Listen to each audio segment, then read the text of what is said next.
When people think about Israel, they think about war, or religion, or even falafel. But to me, when I think about Israel, I think of the triumph of the human spirit. Israelis, surrounded by enemies, have turned a desert with hardly any natural resources into a flourishing, productive, and caring society.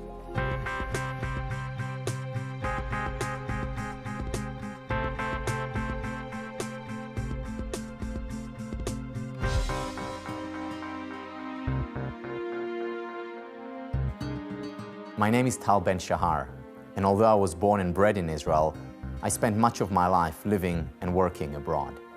Working in Asia, studying in the US and the UK, and touring the world playing professional squash. I received my PhD from Harvard, and after completing my studies, I went on to teach there. He teaches Harvard University's most popular class, Positive Psychology. Please welcome to the show, Tal Ben-Shahar. Tal? Hello, sir. It was very exciting to know that what I was thinking about, writing about, and teaching was having an impact. In spite of all this, I decided to move back to Israel. The main reason for this move, I would say, is family.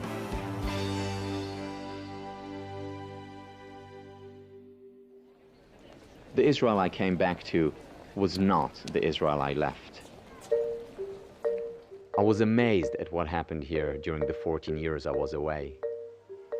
Israel had transformed. Israel had not only joined the 21st century, in many ways it was now leading the way.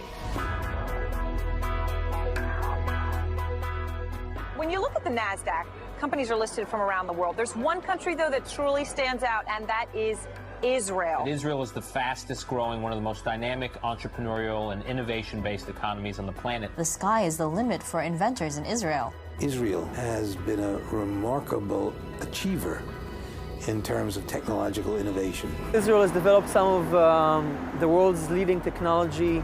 Even if you don't live in Israel, chances are you have something that was made here. If you just look at it on a daily basis, how much stuff do you use in your daily life that has its origins in Israel? It's rather remarkable. Many of the microprocessors invented by Intel were designed in Israel. Nowhere in the world outside of Silicon Valley will you find more technology startups. People come from all over the world to look for Israeli technology.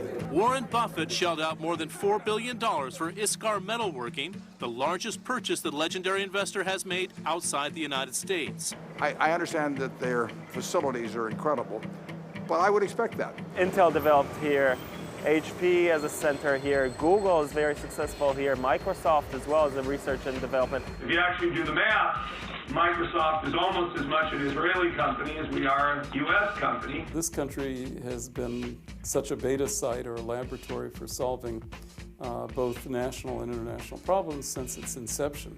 The technology coming out of Israel is being used to connect the world, green the planet, save lives, and have fun. Wow. Wow. For instance, Kinect lets me use my body as the controller.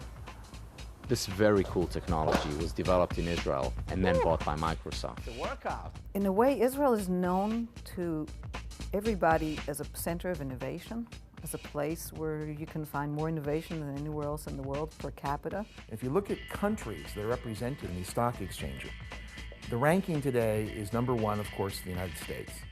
Number 2 is China, and number 3 is Israel. The US, China, Israel.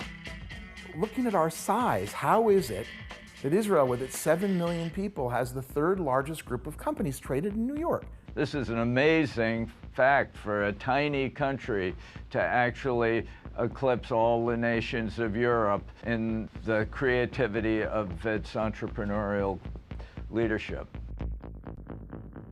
Israelis are known for getting things done, even when they have the most audacious of ideas.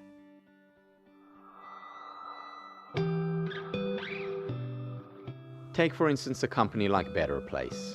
Right now, they're working to make Israel the first country in the world to run its transportation system without oil. I went with my son David to their visitors center in Herzliya. I wanted to see what all the fuss was about, and also to test drive their new electric car myself. Can't hear the engine, it's like floating. I've never been in a faster car than this. It accelerates like a race car. Unbelievable. All this is the brainchild of Shai Agassi, who was able to take his ideas and turn them into reality. So how would you run a whole country without oil? That's the question that sort of hit me in the middle of a Davos afternoon about 4 years ago. So what exactly was Shai's big idea? Step 1. Convince the world's car companies to manufacture electric cars that have removable batteries. Step 2. Convince governments to install millions of charging outlets. And step 3. When people want to make a longer drive and there's no time to recharge the battery, just build a nationwide network of battery swapping stations. As absurd as it sounds, that's exactly what Shai and Better Place have done. We've converted the paper into reality. We did it all in Israel. I don't think most people understand, but we got about 1,000 engineers working in Israel on this project. I think Israel's become the ground zero of the change, and it defines Israel. The resilience of Israelis to bounce back even stronger from these adversities has also helped generate incredible innovation that is helping address some of the world's most challenging problems. We were living here in the middle of the desert. We really had no choice. We had to come with something in order to farm in this area. If you look at just about every Israeli home, school, park, or farm, you'll notice something interesting. An innovative idea that makes the most